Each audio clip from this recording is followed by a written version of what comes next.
Hi guys, welcome to Robin Hood Diaries again. Thank you for joining me today. You know what I would say today, this evening, middle of the night. I don't know.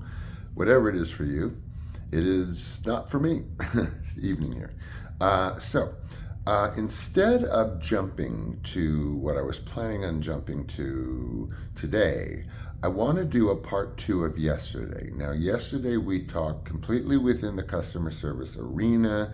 As we know, I worked corporate, supervising 3 customer service adjacent divisions for 12 years. I started in call center work, I don't know, 91, made my way up to supervisor, manager, whatever, and then off and on.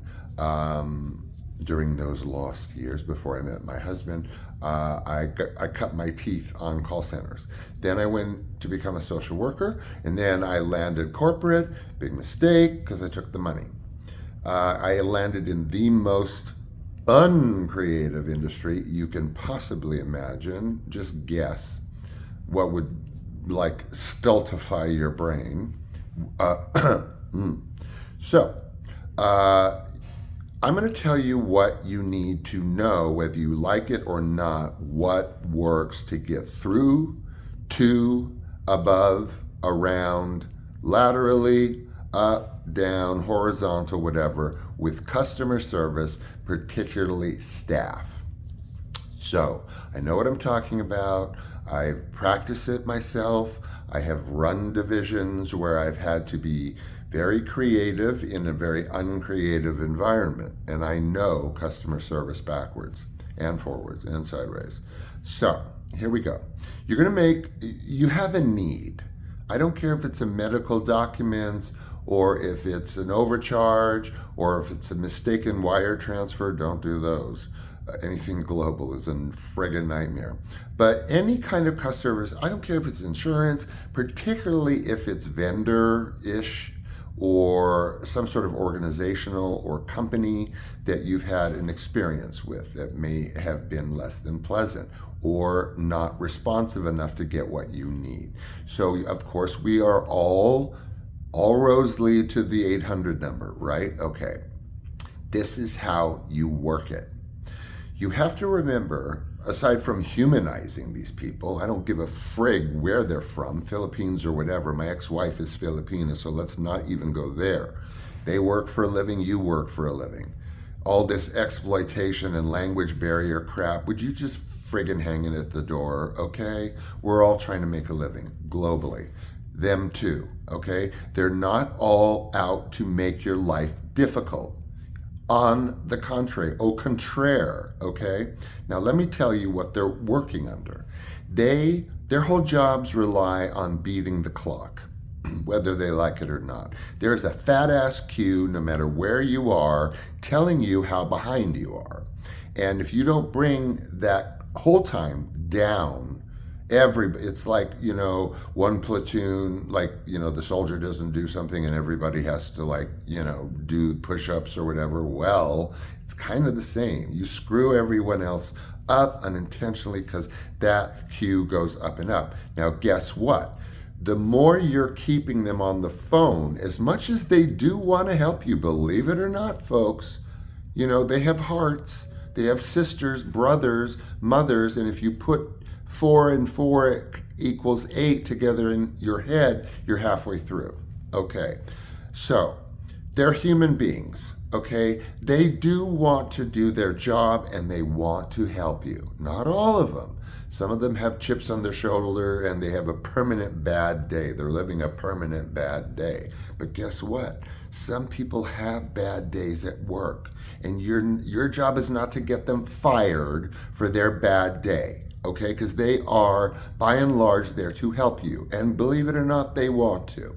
So they're beating the clock. They have floaters walking around to see if your call's too long, too difficult to snatch it from you. And they have supervisors that are in Guam. You can never get a hold of a supervisor because usually he or she's taking care of some irate customer. Now, my customers were the worst in the industry. I can't talk about what I did, but because of the nature of those clients, they were the worst. the most difficult. I would interview people and say, look, they're horrible, they're scary, they're going to drive you nuts. Do you still want this job? And then we'll go from there. Half of them go running out the room, because I don't need anybody that doesn't want this job, as difficult as it is.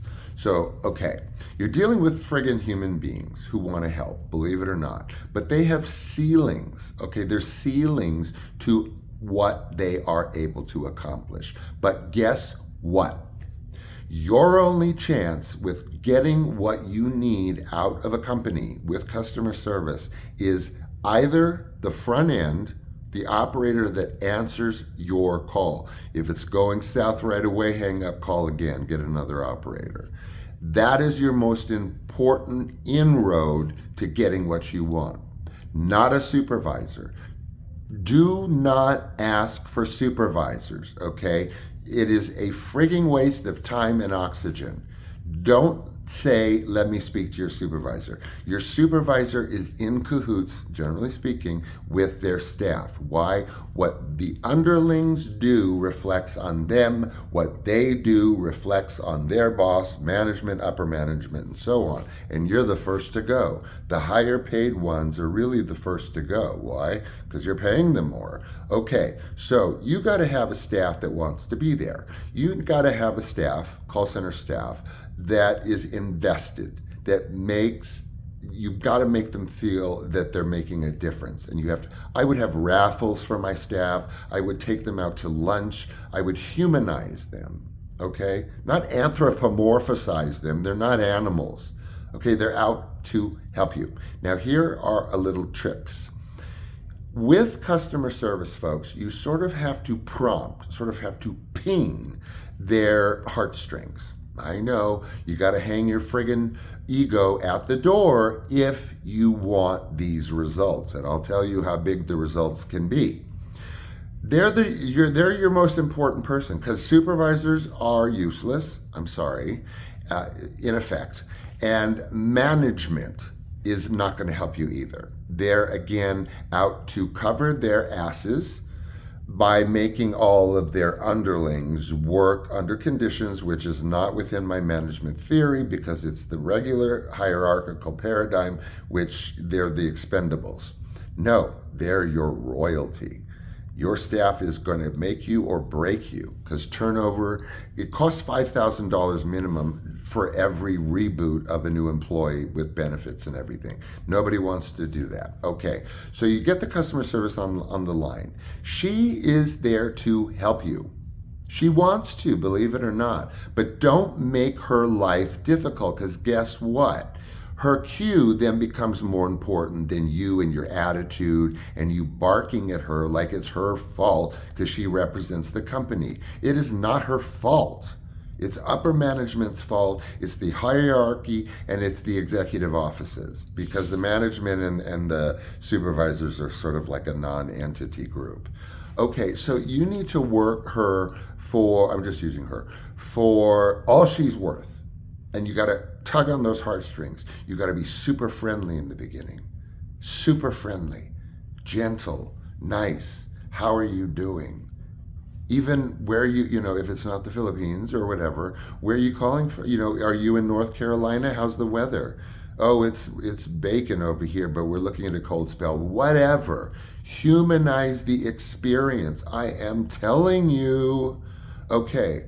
Little trick, I hate to say, I don't want to sound mercenary. Whatever the call agent's name is, Jessica, Joseph, say it's your brother's name too. Say it's your sister's name too. Say it's your mother's name too, and then do a little gushy, and then immediately you're 25% ahead of the game. Then riff on that. You are here to help me. I know how busy you are. I know the pressure that you're under. I so appreciate your time. I know that in effect, you're kind of the expert here, although I know there are things that you can't do or share with me. You explain to them that you understand the pressures that they're under. Again, another 25% heartstring, for lack of a better word. Okay, so now you've got her in your grips.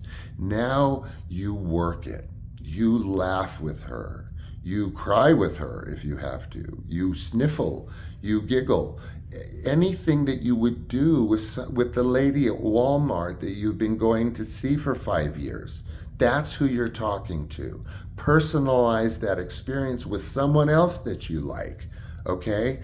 Then she will start working with you. What are you finding out? Was there anything I did wrong? Should I have done so? It doesn't matter if it's true. Just make her feel invested in your problem. Guess what? She's going to work it to her ceiling. But you have to make, like in the preview I put, like, be an asshole, you get asshole back. What else is new, right? Okay, so you kind of have, I hate to say this, you kind of have to make her hate her boss along with you. Not hate, but whatever she's up against, make it like something you understand is an obstacle for her. And maybe even infer that, you're under the gun. Perhaps you're not given the information that you should. Giggle, giggle. Get them to know that you understand their job, essentially. And bring this sort of, not animosity, but sort of, contrary, being, the contrariness of it against her management. Make her help you. Make her do things that she wouldn't normally do, okay? Because she's staring at that clock. She's got floaters all over the place, listening to how difficult her calls, checking her call times, wanting to know silently what's going on, what's the problem, instead of taking the damn call and letting her move on, which I have all kinds of tricks that I use. So you've got her in your grips, right? So she's hit her ceiling. There's not anything that she can do, but she's willing to transfer you to management. Well, okay, if you can convince her by pleading and using all your tricks to get to upper management, they will do that, but only if they like you. And it's not their job to like you, it's their job to help you. Otherwise, have a nice day, goodbye. Because before I go on, there are tricks, okay? You drop a call, oops, it's a technical glitch. You get, let me transfer you. There are dead hold lines where they just sit there until you give up. There are all kinds of things that happen sideways that you're not aware of. And it's your fault for not working it. So she's hit her ceiling. So now you need her help even more. Okay? Oh my God, you're trapped. It's like you have a wasp in your hair that you cannot get out as much as you want to without her help. Because unless the wasp gets untangled out of your hair, you let her know you're completely stung. Let her know of your financial situation, not ad nauseum, but share it with her. Why I can't do this. Why I would have trouble with that. Help me. Is there anything you can do? So she's hit her ceiling, right? She wants to transfer you to management. Management, by and large, is again there to cover their ass. Supervisors don't have to cover their ass because they know everybody knows what their job is. Management is there to cover their ass by and large. So then you've hit another obstacle. You've hit another brick wall, kind of. You need to get to upper management, which sometimes now when you glide into management, you have to be a little firmer but nice, okay? And always ask for a warm transfer. Most newbies don't know what a warm transfer is, but a warm transfer is when they stay on the line. If you can get them to do that, it makes all the difference in the world because you get bumped into another queue. Beg them. Can you stay on the line? It's called a warm transfer. Okay, you get to upper management. Okay, and then you cross your fingers and you pray that you explain yourself. Be willing to explain it all over again, learning the nuances of what worked and what didn't work before. Don't ever say, do I have to explain this again? Well, yes, you do. If you want upper management to help you, they want to hear it from you, not her. 2 levels down, okay? Re-explain, more emphasis, little bit firmer, a little bit kind of knowing where you're at now within this sort of mess, but still professional, personable, but determined. Now, if you hit a brick wall with upper management and you really need this shit, whatever it is, it's got to be done. You got to get it. It's got to whatever. But now you've hit a brick wall with upper management where they're saying, I talked to my supervisor, it doesn't qualify, it looked like this. You know, some government agencies will say, oh, the 6 will be a 9 and you lost $300 a month for 2 years. I know. So, it's called an error and it's called a fine for nothing. So now you're hitting a brick wall. I'm just assuming. Worst case, my business theory was always go from the worst case scenario and work yourself backwards. That way you know what the worst case scenario is, what led up to it, and what not to get there again. So now you've hit a ceiling with upper management. Now you're a little desperate. Now you're in desperate mode because this has to get done, right? And you know that companies, except for like insurance companies and stuff, they don't give a frig. But a company that relies on any sort of public relations, customer service, anything like that is going to help you one way or the other. Now, keys are emails. Now, if you belong to a service that will give you legitimate email addresses for executives, do it. You know, if this is an ongoing problem for you, do it. Emails are everything. Emails are documented. They cannot say they never got an email. Why? You have copies. You've BCC'd yourself and whatever. So you want to get now into the executive offices. Now, this is possible. People do get through to executive offices, but you got to work it. Your goal is to get to the desk of the executive assistant. That is the leader of all the administrative assistants. She or he is the one. Because when it gets on her desk, she's got to bring it to the CEO's attention.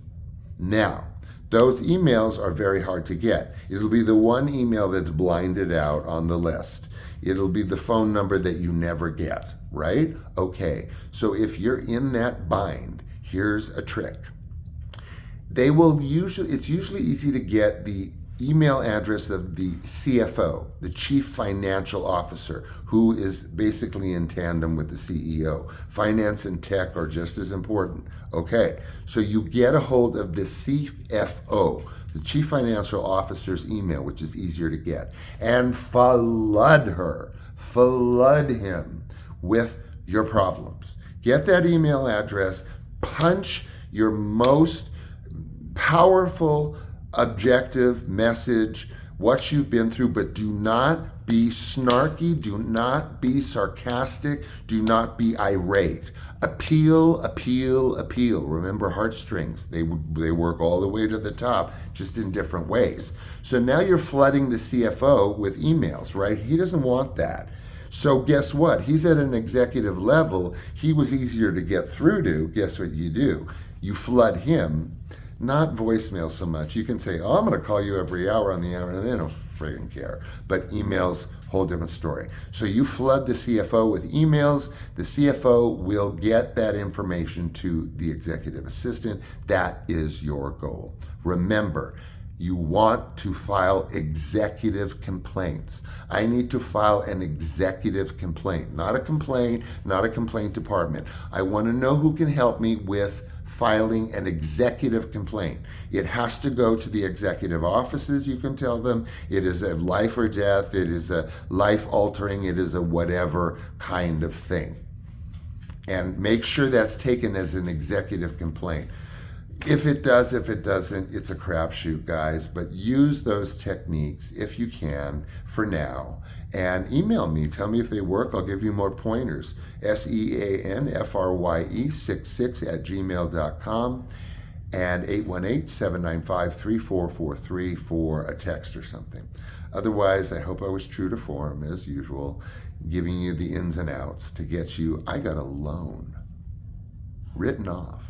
A $12,000 loan with 2 emails and 1 phone call. There you go. Okay. Love you guys. Thank you for sharing with me tonight. And I can't wait to see you tomorrow. Bye.